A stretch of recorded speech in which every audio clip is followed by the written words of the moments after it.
Ikaw, nakikita ko, nagpunta kayo ng Australia, nagpunta kayo ng Qatar, etc. May umarap pa sa inyo. Yung mga trip mo, as far as yung nababalitaan ko, kasi I keep track all your activities po. Personal yan eh. Hindi naman trabaho ng vice president yan.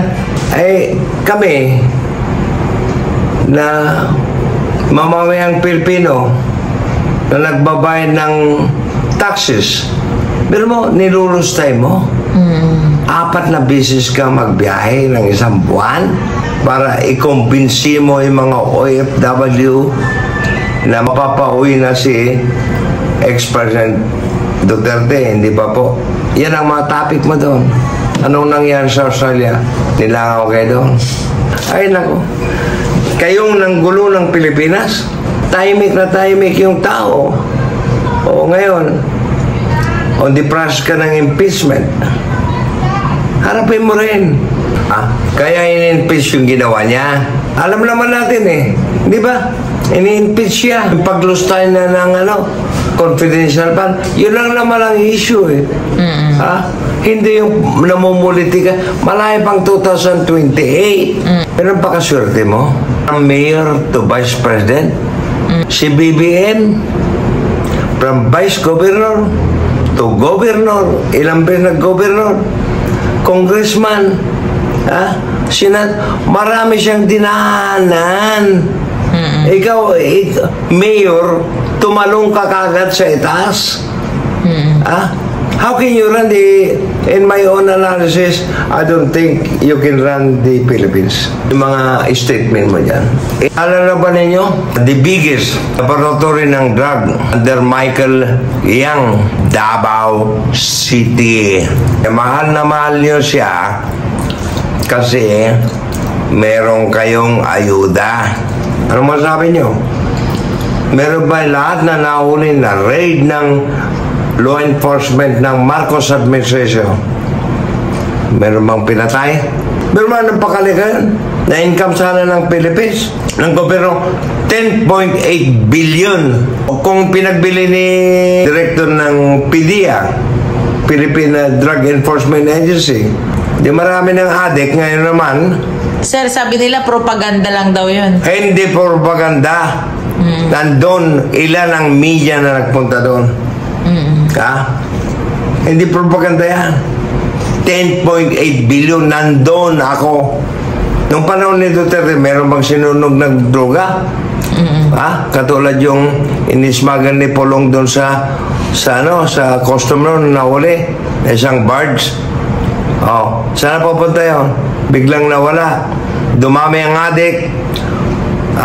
Dumami ang pinatay. Silang nagbibigay ng droga, pagkatapos pinapatay. Ano ba yan? Sir, punta naman tayo sa usapang impeachment kay VP Sara Duterte. Ano naman, sir, ang comment mo doon, sir? Ma'am Sara, yan. Nakikita mo ito. Bago ko umuwi, galing ng Amerika po, alam ko magkatandem kayo ni Bongbong Marcos. Ay nagpagawa ko, nagagamitin ko ito para sa kampanya natin. In regards to mga issue ngayon, hindi na napuputol yan eh. But I keep track all of the investigation regarding to impeach the Vice President. Personal analysis po. Yung mga evidences na nag-gather ng what team. Abogado pero because of my experiences in political experience, palagay ko ma-impeach siya. Pero kung sakali man, hindi siya ma-impeach at madidismiss, meron pa siyang harapin na mga kaso niyang plunder, corruption, etc. Kasi nakita nila yung mga record niya since she was a mayor. Palagay ko, if I'm not mistaken, when she was a mayor, is the highest budget ng mayor entire of the country, if I'm not mistaken. Parang nakita ko nga yan, sir. Ngayon, sabi nila na maraming corrupt sa gobyerno ngayon. For example, Ma'am Sara, Si BBM pag nagbibiyahe, nakikita naman natin nakipag-negotiate to investors. Pag uwi na dito, meron nakuhang Resulta. kabutihan, pag-uunlad ng bayan, di ba? Ikaw, nakikita ko, nagpunta kayo ng Australia, nagpunta kayo ng Qatar, etc. May umarap pa sa inyo. Yung mga trip mo, as far as yung nababalitaan ko, kasi I keep track all your activities po. Personal yan Hindi naman trabaho ng vice president yan. Kami, na mamamayang Pilipino na nagbabayad ng taxes, pero mo, nilulustay mo. 4 na beses ka magbiyahe ng isang buwan para ikumbinsi mo yung mga OFW na mapapauwi na si ex-president Duterte, hindi ba po? Yan ang mga topic mo doon. Anong nangyari sa Australia? Nilangaw kayo doon. Kasi baka pumunta doon, mahina yung mga political officer mo. Sa Australia, bawal mag-rally-rally. Kasi matatanggal sila sa trabaho, madeporte sila.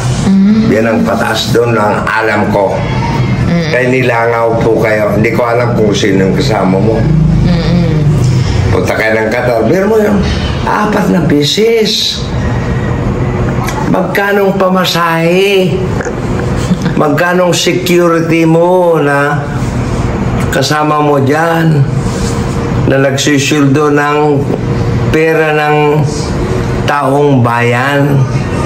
Mag-isip naman kayo po. Paano? Dapat yun, magtrabaho ka, tulungan mo si BBM. Siguro, mabait naman yan Yung pakita mo siguro na reconciliation siguro. Alam mo, napakabait yung alaga ko niya. Madaling kausapin yan.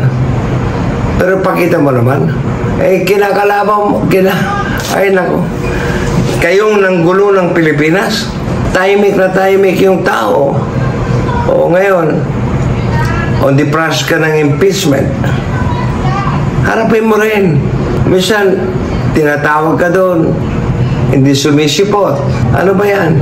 Harapin mo kung wala kang kasalanan. Ganon din si Roque. Dapat harapin nyo yung mga ginawa nyo. Kaya nga may korte tayo Kung nagkasala ka, harapin mo. Kung makita nila na wala kang ginawa, di-dismiss. Ganon lang yan.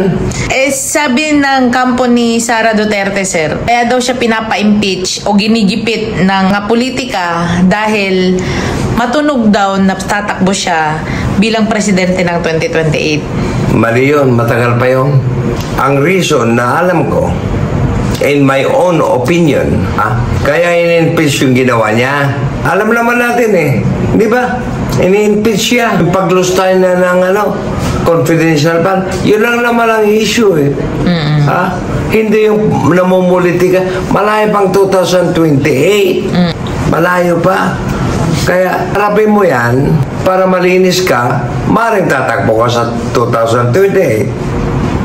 Yan ang advice ko, ma'am. Kung sakali, ma'am, malinis ka dyan, ma'am, tatakbo ka ng 2020. Kilala ko yung chief security mo, si Major Anyonso.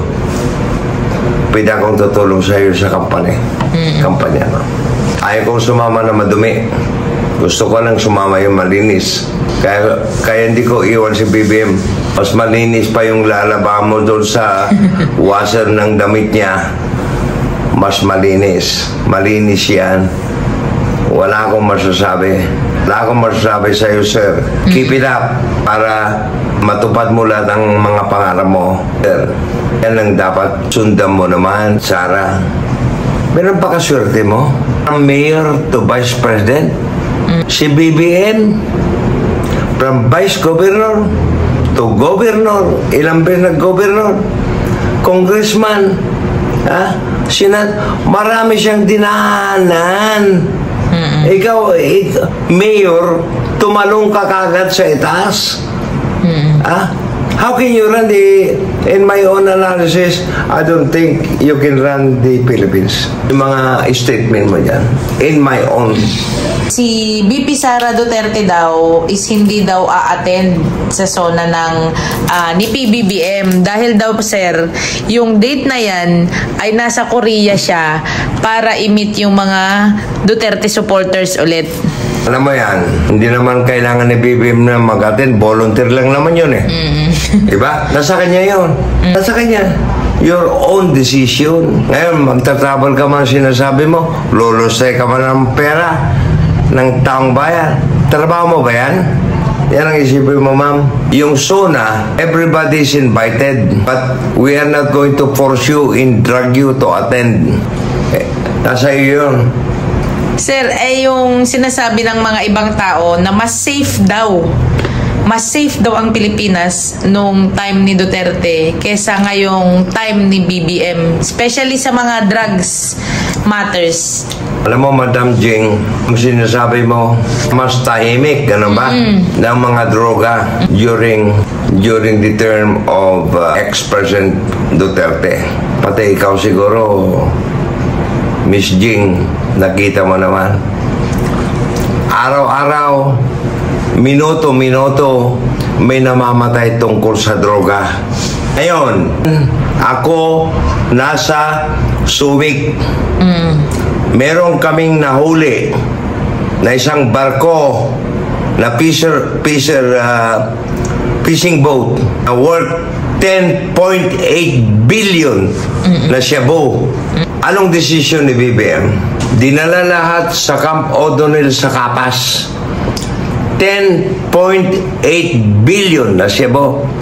Sinunog. Nandun po ako. Meron bang namatay? Alam niyo? Ha? Lahat na nahuhuli ng mga droga, ng mga matitinong kabinete ni BBM Enforcement Agency, lalong-lalo na may idol, may snappy salot, General Torre, nandun tayo. Iba yun. Inulikta ng mga Davao, marami nang addict sa Davao. Alam na ba ninyo? The biggest laboratory ng drug under Michael Yang, Davao City. Kaya mahal na mahal nyo siya kasi meron kayong ayuda. Ano masabi nyo? Meron ba lahat na nahuli na raid ng law enforcement ng Marcos administration? Meron bang pinatay? Meron ba ng pakalikan na income sana ng Philippines? Ng gobyerno, 10.8 billion. Kung pinagbili ni director ng PDEA, Philippine Drug Enforcement Agency, di marami ng addict. Ngayon naman, sir, sabi nila propaganda lang daw yun. Hindi propaganda. Nandun, ilan ang media na nagpunta doon. Ha? Hindi propaganda yan. 10.8 billion, nandun ako. Nung panahon ni Duterte, meron bang sinunog ng droga? Ha? Katulad yung inismagan ni Polong doon sa customer na nahuli, isang barge. Oh, saan pupunta yun? Biglang nawala. Dumami ang adik. Ha? Dumami ang pinatay. Silang nagbibigay ng droga, pagkatapos pinapatay. Ano ba yan? Ang naniniwala, para sa akin, yung Duterte, ang maniwala 3, pero hindi maniwala 7. Yan ang analysis ko. Kasi takot sila na papatayin ko magsalita ka nung araw. Oh, tignan mo, personal bodyguard mismo. Si Las Cañas, saka si meron bang death squad ni BBM? Kung may death squad ni BBM, baka ako isa na siguro. Pero hindi kami gano'n, malinis ang Marcos. Kaya nga sinabi ko, ulitin ko ulit po, I have been with the Marcoses 1965. 1966, i-escort ako paminsan-minsan kay Master Bongbong Marcos na nag-aaral sa Lasal sa Green Hills, grade 2. 8 years old pa lang noon. Gano'n mo yung pagservisyo ko sa kanila? Wala akong nakita. Nag-corrupt sila. Wala. Oh. Ako, kronis ng Marcos. Wala pa akong saving ng 5,000 pesos sa bangko ko hanggang ngayon. Nasaan ko lang yung malinis na pinaghirapan ko na retirement ko po. Wala kaming corrupt. Oh. Nakita naman ninyo. Yung tropa ni Duterte, number 1, Rocky, Balao, Bongo, oh, saka iba pa. Katulad yan, ginamit nila si Kibuloy. Kasi ang nagtatago ng pera. Malinis kami. Malinis kami. Wala kaming gawang masama. Maraming lumalapit yan. Pero kung hindi malinis, hindi namin tatanggapin. Basta nagsisirbisyo lang tayo sa gobyerno. Yan lang. We're not demanding, we're not asking, we are helping. Yan lang ang bilin ni BBM. Malinis yan. Malaban lang ni BBM na if you cannot perform sa kaganyan, tatanggalin ka niya kagad yan. Kilala ko yan.